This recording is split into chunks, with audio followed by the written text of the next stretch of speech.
صرف اور صرف اپنے رب کا ڈر ہوا کرتا ہے اور کسی دنیا والے کا ڈر نہیں ہوتا، کسی نقصان کا ڈر اس کے دل میں نہیں ہوتا، بلکہ جو مومن ہوتا ہے وہ صرف اور صرف اپنے رب سے ڈرا کرتا ہے۔ تو یقیناً جس کے دل میں ڈر ہوگا تو وہ کبھی بھی اپنے رب کی نافرمانی کی طرف قدم نہیں بڑھا سکتا، اور ڈر سے کسی گناہ سے بچ جانا اسی طرح ہے جس طرح کوئی شخص جو ہے اپنے ہاتھ میں چاقو لے کر کے اس سے کوئی پھل کاٹ رہا ہو، آپ ہوں یا میں ہوں، اگر ہم پھل کاٹ رہے ہیں تو ہم چھری یا چاقو کو بڑے احتیاط کے ساتھ چلاتے ہیں کہ کہیں زیادہ تیز چلنے سے ایسا نہ ہو کہ سیب کے کٹنے کے بعد یا پھل کٹنے کے بعد جو ہے میرا ہاتھ اس سے کٹ جائے۔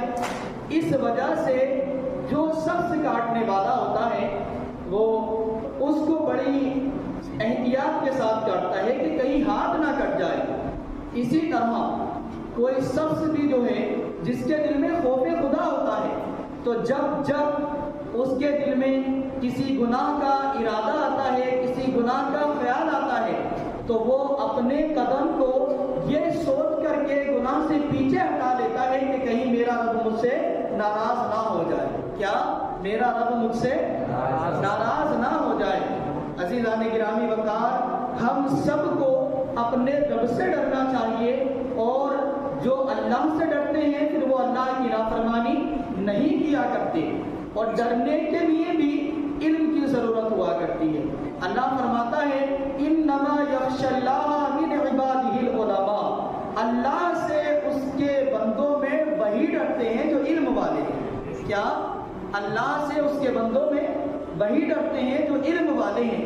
تو گویا جس کو علم نہیں وہ رب کی ناراضگی اور رب کی رضا کو نہیں جانتا کہ کس کام میں کرنے سے کس کام کی اللہ ناراض ہوگا اور کس سے راضی ہوگا، تو وہ پھر کچھ بھی کرتا ہے۔ اب کوئی شخص جو ہے چھری کو آرام سے اس لیے چلا رہا ہے، اس کو علم ہے اگر میں نے تیز چلایا میرا ہاتھ کٹ جائے، تو یہ اس کو علم ہے نا۔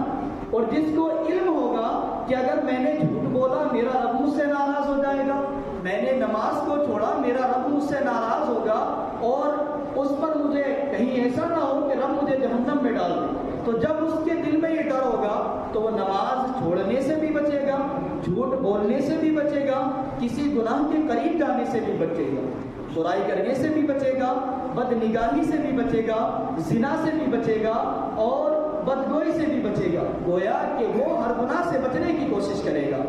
آج ہم اپنے حالات کو دیکھیں، حضرت عمر فاروق اعظم رضی اللہ تعالیٰ عنہ کے خوف کا کیا عالم تھا۔ حضرت عمر فاروق اعظم رضی اللہ تعالیٰ عنہ، آج ہم 2 وقت کی نماز پڑھ لیں تو اپنے آپ کو متقی سمجھنے لگتے ہیں، اپنے آپ کو بڑا عبادت گزار سمجھنے لگتے ہیں، لیکن عمر فاروق اعظم رضی اللہ تعالیٰ عنہ کی ذات وہ ذات ہے جس کے بارے میں میرے آقا ارشاد فرماتے ہیں کہ اگر میرے بعد کوئی نبی ہوتا تو وہ عمر ہوتے۔ کیا میرے بعد کوئی نبی ہوتا تو وہ عمر ہوتے۔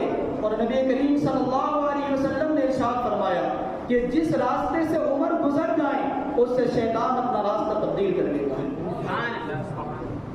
جس کی نیکیاں عمر فرمائیں کہ آسمان میں جتنے ستارے ہیں ستاروں کے برابر اگر کسی کی نیکیاں ہے تو وہ عمر فاروق اعظم رضی اللہ عنہ ہوتی ہے۔ اتنا بڑا متقی شخص جو ہے اس کے خوف کا عالم یہ دیکھو۔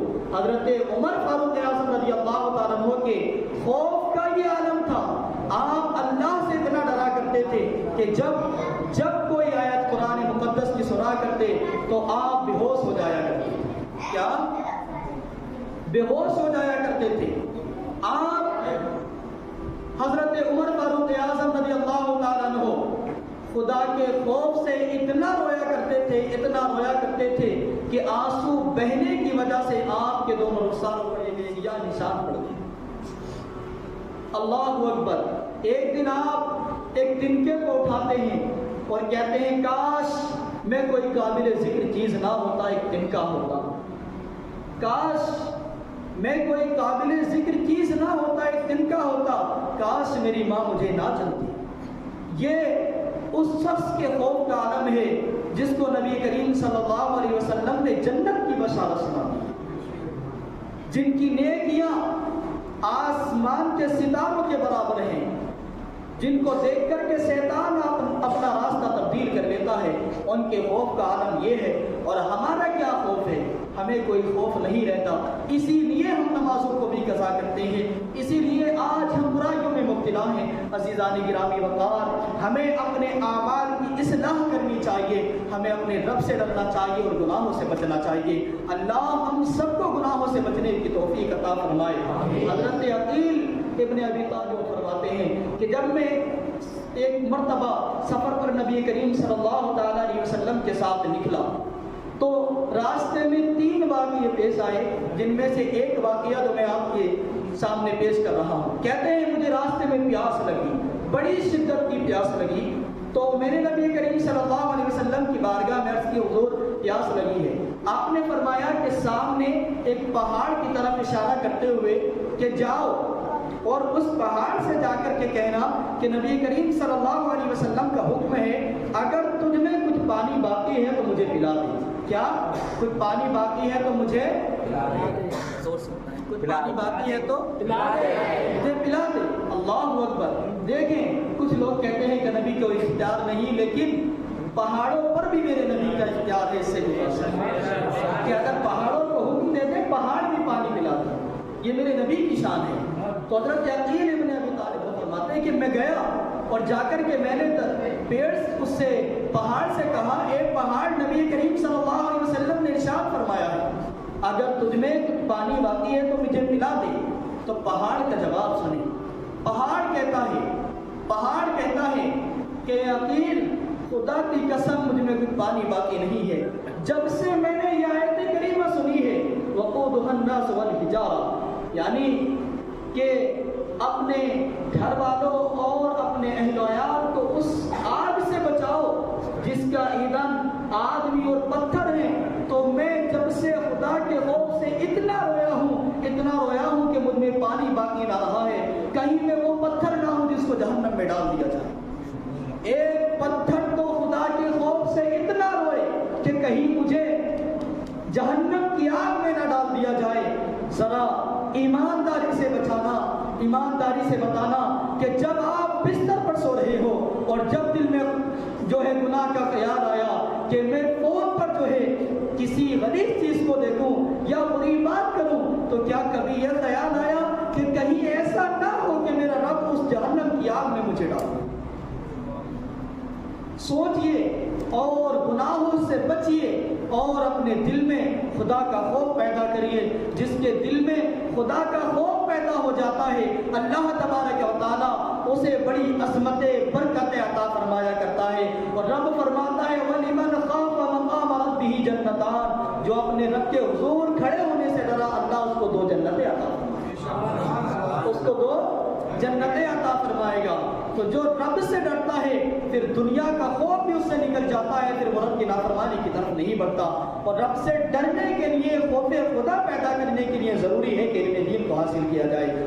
انما یخشی اللہ من عبادہ العلماء، اللہ سے اس کے بندوں میں وہی ڈرتے ہیں جو علم والے ہیں۔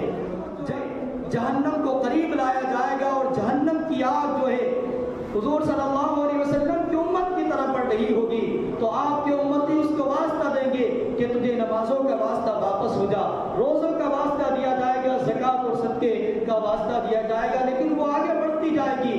اس سلسلہ میں حضرت جبریل علیہ السلام جو ہے ایک پانی کا پیالہ لا کر کے حضور نبی کریم صلی اللہ علیہ وسلم کی بارگاہ میں پیش کریں گے اور کہیں گے حضور اس پانی کو جو ہے آگ پر چھڑک دیجیے، آگ بجھ جائے گی۔ میرے آقا اس پانی کے چھینٹوں کو جب آگ پر ڈالیں گے تو آگ جو ہے بجھ جائے گی۔ تو پھر حضور صلی اللہ علیہ وسلم جو ہے اس پانی کے متعلق حضرت جبریل علیہ السلام سے پوچھیں گے، حضرت جبریل علیہ السلام کہیں گے آقا یہ آپ کی امت کے گناہگار امتیوں کے گناہگار لوگوں کی آنکھوں کے آنسو ہیں جس کی وجہ سے آگ بجھ جاتی ہے۔ جو آگ اللہ کے ڈر سے روئے گی اللہ تبارک و تعالیٰ اسے جہنم کی آگ سے بچا دے گا۔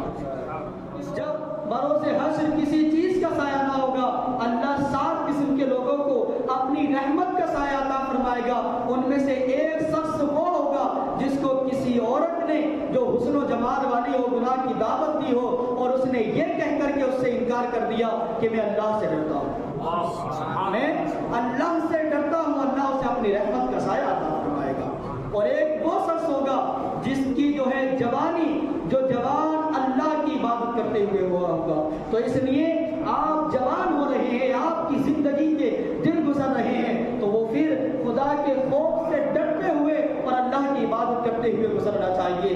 اللہ سے دعا ہے کہ مولا تبارک و تعالی مجھے، آپ کو اور تمام امت مسلمہ کو اپنا خوف عطا فرمائے اور ہمیں عبادت کا شوق عطا فرمائے اور ہم سب کے دلوں میں عشق مصطفیٰ اور عشق رسول عطا فرمائے.